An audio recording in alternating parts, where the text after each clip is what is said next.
There is a term in Japan called kamikakushi, which eerily describes the phenomenon of people disappearing without a trace, often by spirits taking them away, or in other words, spirited away. Yes, Studio Ghibli took this concept and turned it into a world-renowned animated film, but the actual history behind this phenomenon is far more sinister. In May of 1998, Japan would be dumbfounded by one of the most peculiar missing persons cases ever recorded, with locals calling it a real-life example of kamikakushi. Norico Shizuka, a 48-year-old woman, would head to a popular wooded shrine at the base of Mount Akagi in Gunma Prefecture with her family. Noriko suddenly got out of her car and trudged slowly into the nearby forest. Then she abruptly paused, frozen in place. A few minutes later, she was gone. No screams, no footsteps. She simply vanished into thin air. Nani? How? Nobody knows. Actually, really, nobody actually knows. This case is unsolved. Till this day, no one really knows what happened to Noriko. Some speculated foul play, others think she just ran off. But a lot of people actually think she was spirited away. YouTube has quite recently rolled out a new shopping feature with Shopee, where you can now buy items from YouTube. Creators like myself can now tag products right in videos, live streams, and shorts, so you can shop without pausing or breaking away from this video. As you guys know, besides sitting in our studio here talking about mysteries, I frequently put myself out there in the wilderness as well, like my recent Japan trip. So allow me to give you guys a little show and tell of my ride or die equipments that I cannot live without when I go on my explorations. And I always 100% bring these items along with me. First up is my best friend, the MH25 Pro. I'm sure a lot of you have seen this torchlight in a lot of my exploration videos. This is the torchlight that I use. It's super powerful. It's essentially a lightsaber. It's super powerful. Look. So strong! And there are 3 light intensities. So this is lowest, medium, high, and highest is really strong. It can shine. It's lighting up this whole living room. It's ultra strong, robust, and what I like about it is that there is a battery indicator, if you guys can see, to indicate how much energy you have left in this torchlight. And I always bring this along with me. I also have a whistle. I call it the death whistle because I would only use this if I'm dying. It goes way louder than that, but it's basically a safety whistle to alert anyone if you are trapped. Hopefully I never get to use this. And I'm sure some of you have also seen me wearing this neck fan, the Nightcore NEF20 bladeless neck fan. This fan just works and the battery lasts long. I use this because it keeps my hands free so I can film videos. And bonus points because it looks sick. I mean, look at it. It doesn't look like some lame-o neck fan. And this one is an interesting product. It is an electronic mosquito repellent. It's a must-have, especially when exploring in the evenings when mosquitoes start to come out. This has been with me almost all of my explorations to keep the bugs at bay. Side note, it is also odorless, like you can't smell anything. So it's kind of like magic lah, you know, the mosquitoes just go away from you if you just hang this. You have to turn it on, so yeah, it's electronic. An electronic mosquito repellent. Wow! And finally, my side chick, the Nightcore Carbo 20K power bank. It's a 20,000 mAh power bank, and till today, I've only ever fully depleted it from a full charge only once. It lasts super long. This thing just lasts and I always feel safe with her around. This is my favorite power bank. I highly recommend this. In fact, I highly recommend any of these products that I have. Like, they have never failed me. So if you're interested in any of these products, Shopee has kindly dropped us a Singapore exclusive promo code where you can get 30% off with a minimum spend of $15 capped at $15 using the voucher code YTSX Sneaky Sushi with 2 I's. So grab it before this promo code gets spirited away. Like, if you're shopping on Shopee, you might as well make use of this promo code. Why not? It's free! Oh, hello there, you cutie pie. Welcome back to the channel. Today we're talking about 2 of the most bizarre unsolved disappearances in Asia, and all of these are true unsolved cases with very fascinating stories that just made me wonder about the nature of our universe. Like, it's a strange place we live in, man. And we're starting off with the case I mentioned earlier about Noriko Shizuka. This is a very bizarre story. On May 3rd, 1998, Noriko Shizuka traveled with her husband, daughter, grandson, and and other family members to the historic Akagi Shrine. Look at this shrine, looks so beautiful. Wow, very nice. It is still quite a popular place today. Located on the slopes of Mount Akagi, the shrine is known for its spiritual ambience and traditional significance. Many locals come here to see the famous sacred water just on the left side of the main hall of Akagi Shrine. Many even come prepared with plastic containers to draw some of this magical water. And the Shizuka family was no different. They were here to visit this shrine and take home some of the sacred water. But today was different. May 3rd falls on the Golden Week, which is one of Japan's largest holiday periods. So the shrine had visitors from all around the country. Must be a pretty fun time, but not so much for the Shizuka family. When the family of 6 arrived at the crowded parking lot, Noriko remained in the car with her family due to the cloudy weather and the light rainfall. But her husband and brother-in-law decided to head up to the shrine first because they knew there would probably be a line to collect the sacred water. After waiting for about 10 minutes and seeing that the rain had not stopped, Noriko had a change of heart and decided to go up to the shrine, telling her remaining family in the car, "Since I'm here, I'll give some coins as an offering," which is a common tradition when visiting Shinto shrines. Noriko then took out 101 yen from her purse and left the car by herself. Noriko was wearing a pink long-sleeved blouse, black shirt, and blue sandals. And besides the money, she only took with her a bright red umbrella. Remember this because this information is important for later. After a while, Noriko's small grandson started feeling some discomfort, as if he felt something was wrong. He began crying and making a fuss, so Noriko's daughter got out of the car to soothe the baby. At this point, the daughter took a glance around and saw her mother standing unnaturally still in the forest, just 100 meters from the family's car. Noriko was also facing away from the shrine, something very peculiar. Finding the whole scene strange, the daughter wondered what her mother was doing, but she soon got distracted comforting her son. When she looked back in her mother's direction a few minutes later, Noriko was gone, as though she had been spirited away. But the question remains, why was Noriko standing still in the forest? And what was she looking at? The family quickly noticed her absence and began searching the area. Authorities were called, and over the next 10 days, more than 100 police officers and firefighters, volunteers and search dogs combed the surrounding mountains, trails, streams and shrine grounds. The terrain was rugged but not perilous. Visibility was clear enough, yet nothing was found. No clothing, no personal belongings, no sign of struggle at all. It's also worth noting that Noriko's wallet, bag and hearing aids had been left in the car, and this suggested that she did not intend to go far. In cases like this, police usually follow 3 possibilities: voluntary disappearance, accident or foul play. But Noriko's case is interesting because it fit none of these cleanly. She didn't appear to be under stress, had no known mental health issues, and wasn't struggling with finances. Her family also reported no signs of conflict. If it was an accident, why did the extensive search yield nothing? If it was abduction, how could it happen so swiftly in a public area during the Golden Week in Japan and without anyone noticing? Like, the Golden Week is a big holiday in Japan and people would usually visit shrines. So there would have been a lot of people at the shrine. If she was abducted, people would have seen it. In the weeks that followed, the mystery only deepened. Noriko's family began receiving strange anonymous phone calls. The calls came from Osaka and Yonago, which were far from Gunma where the disappearance occurred. And more chillingly, the calls were always silent. No one was on the other end of the line. The caller never spoke, never identified themselves, just silence. Sometimes the calls lasted for minutes. Other times they ended abruptly. Police traced the numbers to payphones or unregistered lines and nothing ever came of it. Maybe it was just a prank call, because at this point this case is quite popular in Japan already. So I mean, if it was a prank call, that's a pretty fucked up thing to do.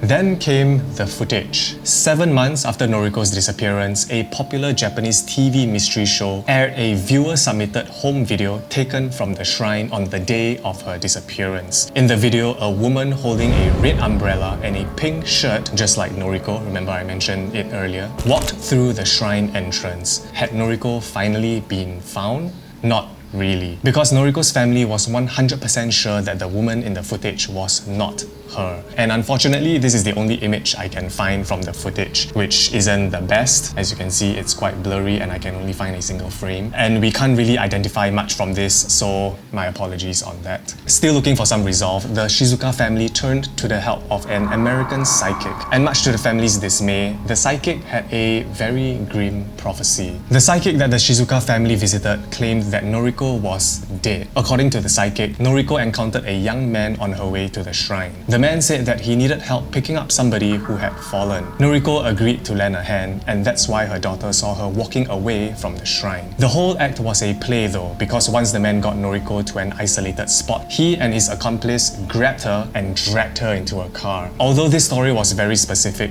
no evidence ever emerged to support it. Personally, I'm always skeptical when it comes to psychics helping people with deep trauma. I mean, these people have too much leverage against the vulnerable, and it's easy to bait people based on hope. And also at this point, the case is quite popular, so maybe this psychic wanted some attention, maybe a spotlight on her business. I don't know, I'm just a skeptic when it comes to psychics. After a decade of silence and no leads, the Japanese courts declared Noriko legally dead in 2008. Her case was quietly closed. No suspect, no confession, no remains. So what could have happened to Noriko? Personally, I think the most plausible cause was a health condition that Noriko had. Remember the hearing aids that she left in the car? Noriko was known to have an issue with her right ear, which is speculated to be Meniere's disease. It often caused her to experience nausea, dizziness, loss of balance, and could even make her faint. It can be so intense that walking in a straight line is almost impossible. It could be that while trying to make her way to the shrine, Noriko had one of these episodes, and remember, she didn't have a hearing aid to alleviate the symptoms, which caused her to be disoriented, lose her way,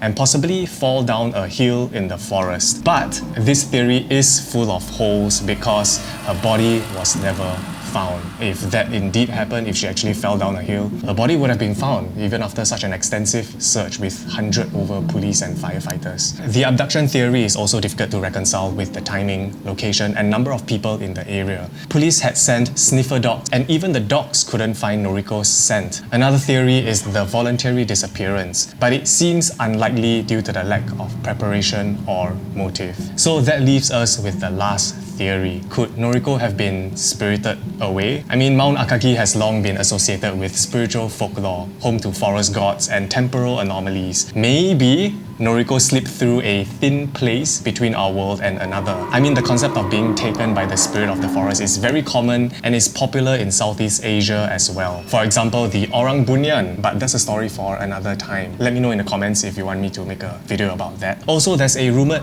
detail that Noriko turned her head before disappearing, almost as if responding to something or someone unseen. Did she see something that pulled her attention away? Was she called by a voice that others couldn't hear? The truth is, we'll never really know. But what we do know is that a man in China experienced the country's most paranormal event ever recorded. Even the Chinese government declared his case unexplained. The man's name is Huang, and he claims that he teleported.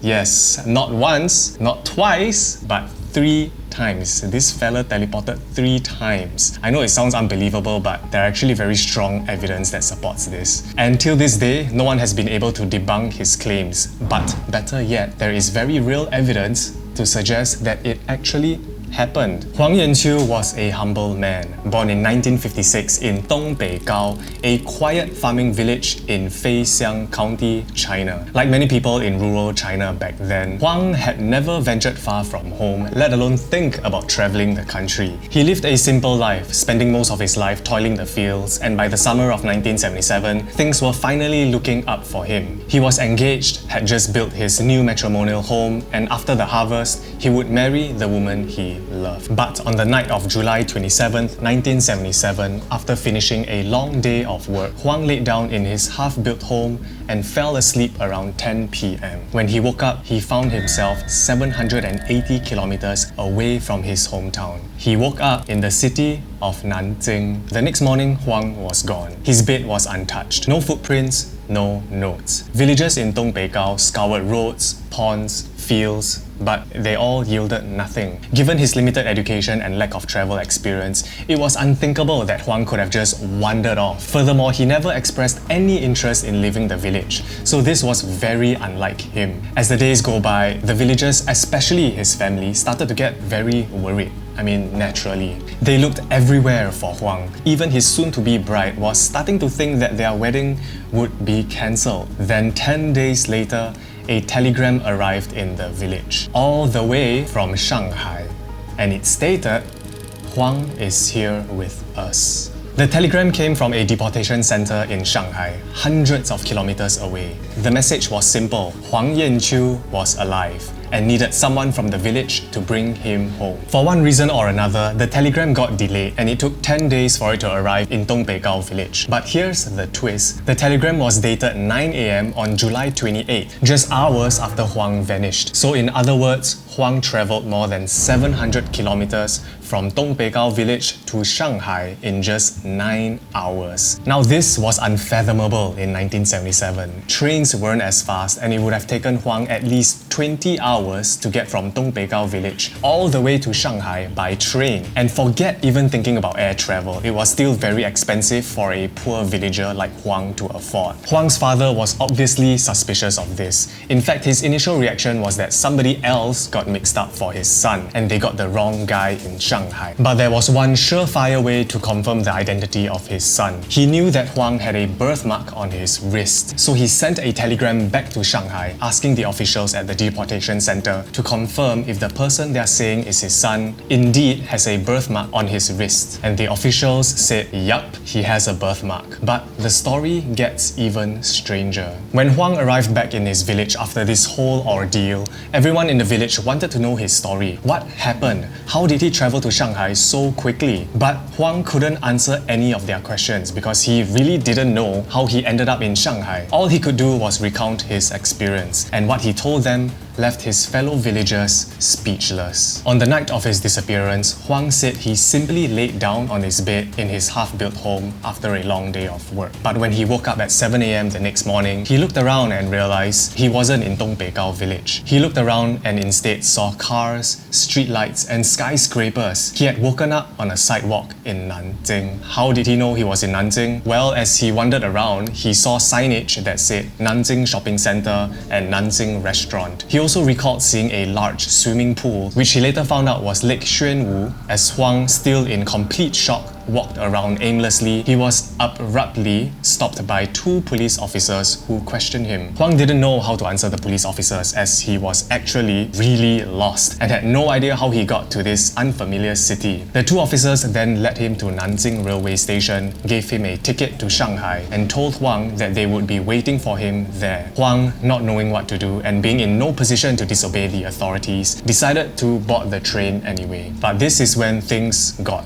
weird. 4 hours later, Huang's train pulled into Shanghai station, and to his surprise, the 2 officers were already waiting there for him exactly as they said. But then Huang realized something strange. The officers never boarded his train, and back then, this was the fastest route from Nanjing to Shanghai. So for the police officers to arrive in Shanghai before Huang would be straight up impossible. So how did the police officers end up in Shanghai before Huang? The officers then brought Huang to the deportation center in Shanghai to send a telegram back to Huang's village on the 28th of July, and that's how he ended up in Shanghai. For a while, the villagers in Dongbeigao was spooked and many were confused about Huang's sudden disappearance and reappearance in Shanghai. People started gossiping and many thought he was lying. Every night when Huang went to bed, he would pray that it wouldn't happen again. He was so terrified that he would just wake up hundreds of miles away from home. But just 1 month later, Huang would mysteriously disappear again. On September 8th, Huang was working hard in the fields. It was harvest season, so he was made to do back-breaking work. At 10 PM, he went to bed, but by the next morning, his fellow village workers realized Huang didn't show up for work. Thinking he had overslept, they went to his house only to find it empty. Something did catch their attention, however. Carved into his bedroom wall was a message, and it read, "Shandong Gao Dengmin Gao Yanjing, relax." Shandong is a province in China.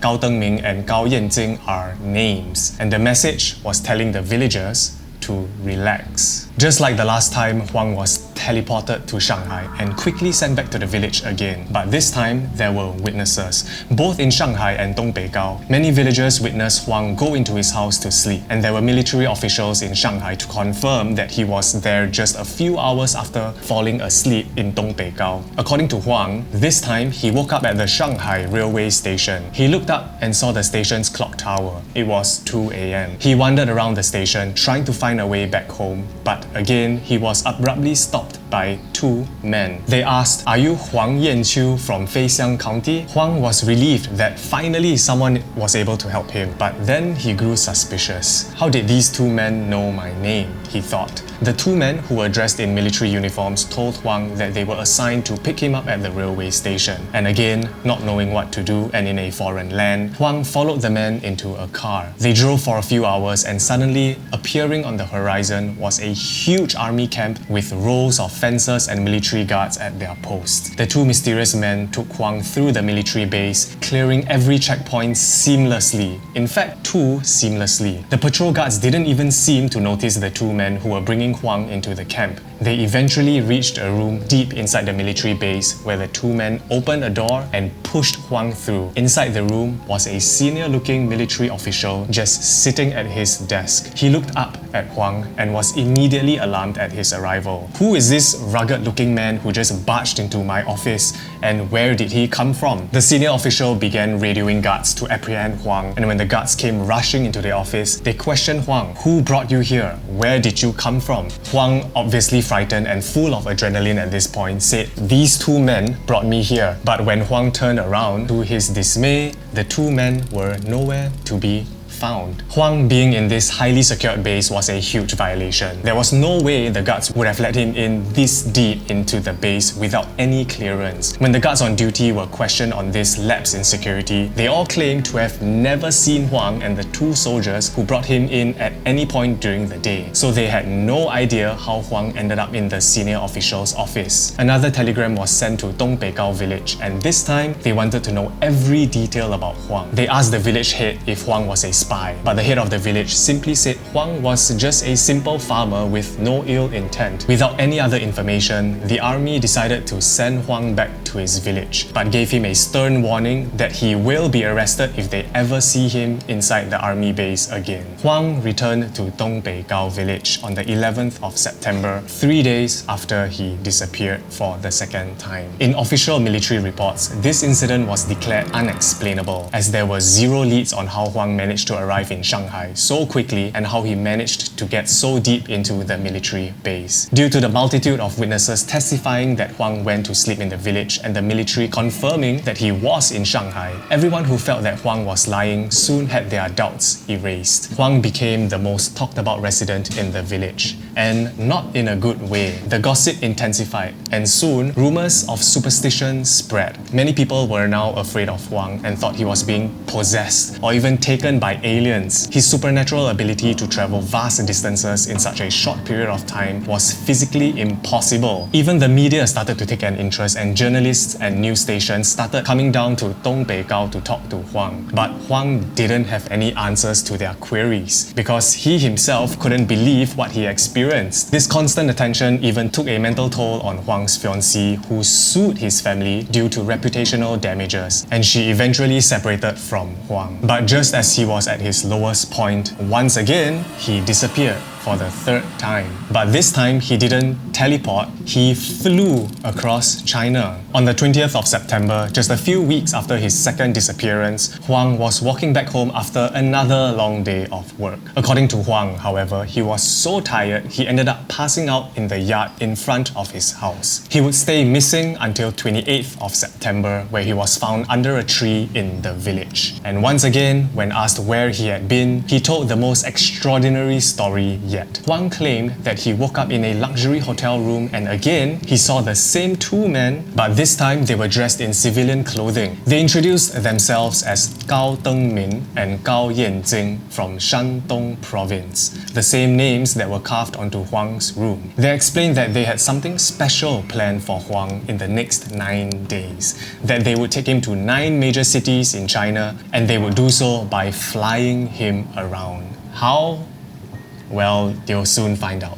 The two men made Huang climb onto their backs, and as Huang would later state, they simply took off and flew away with their bodies. Huang said they took him to 9 different cities, and you can see here from this map all the different cities and the route that he took. Now, this is probably the most absurd story Huang has ever recounted, but when he was aggressively questioned about this, he could describe in scary detail everything he did in each city. He knew exactly where he went, he knew the weather of the cities, he could recount what he did, the shows and movies he watched, and the stores he entered, and a lot of the information he provided checked out. Now, you need to remember, for Huang to get all this information correct would be very difficult back then. He didn't have a phone, no internet, no car to travel. I mean, he lives in an isolated village in rural China. So it was amazing that he had all this detail. Huang's story became famous throughout China and is one of the country's most famous paranormal events. But is his story true?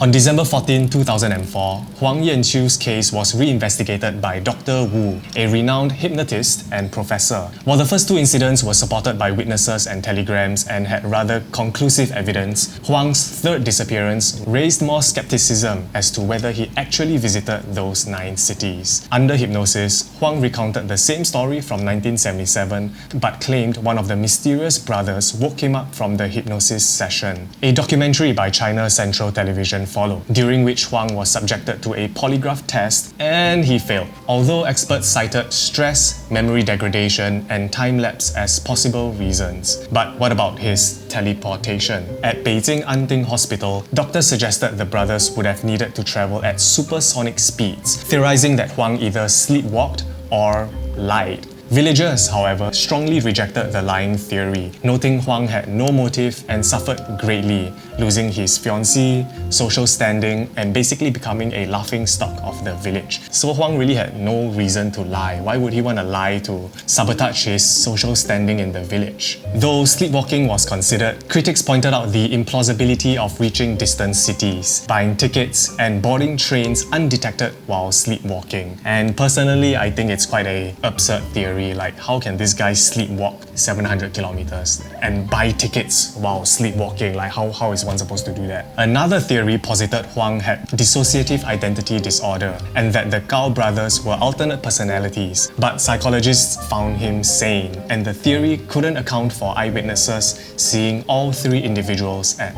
once. But my favorite theory is that the Gao brothers were actually aliens and they abducted him and flown him around the country. For what purpose? I don't know. Maybe they were just aliens messing around with a poor farmer and wanted to, freak him out. But UFOs have been spotted in China since Qing Dynasty and up till now. But hey, these aliens sure as hell sound fun to be around. Till this day, no one has been able to debunk Huang's impossible story. Even the government officially declared this case as unexplained. So, what do you think happened? Thank you so much for watching, guys. I hope you guys enjoyed today's video. If you have any stories you'd like me to cover, let me know in the comments. I love talking about deep mysteries and anomalies in our universe. So if you have something you read recently that you'd like me to deep dive into, just let me know. And thank you to all our channel members for supporting this channel. If you'd like to join, there's a link in the description. Channel members get a swanky icon in the chat whenever I stream, and we post extra BTS videos for you guys. And that's about it. I'll see you guys soon.